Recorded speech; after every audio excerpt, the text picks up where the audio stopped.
नमस्कार बंधु माने जय जगन्नाथ मु आपनको पुनर्बार मोर चैनल को हृदय स्वागत करूची। आमे आज श्रीमद् भगवत गीतार अध्याय 1 श्लोक 3 पढ़िबा। पूर्व श्लोक रे आमे पढ़िथिले जे दुर्योधन पांडव मानकर विशाल सेना को देखि निज गुरु द्रोणाचार्यଙ୍କ पाखକୁ जाइथिले। एबे से कोन कहउछंती आसंतु जानिबा। मु श्लोकटा पढ़ि दउची। पश्येताम पांडुपुत्राणाम आचार्य महतिम चमुम व्यूढ़ाम द्रुपद पुत्रेण तव शिष्येण धीमता।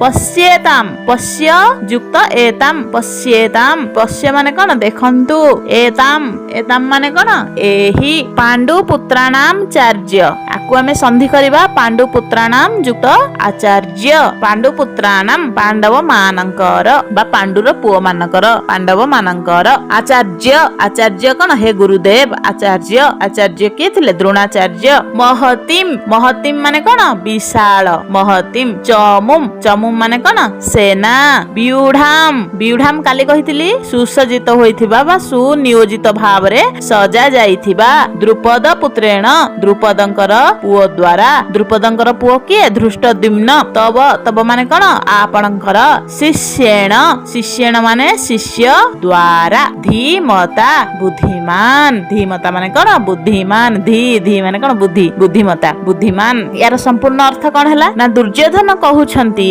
हे आचार्य आपण एही पांडव मानकर विशाल सेना को देखंतु जहाकू आपणक बुद्धिमान शिष्य द्रुपद पुत्र धृष्टद्युम्न सुंदर भावरे सजाइछंती।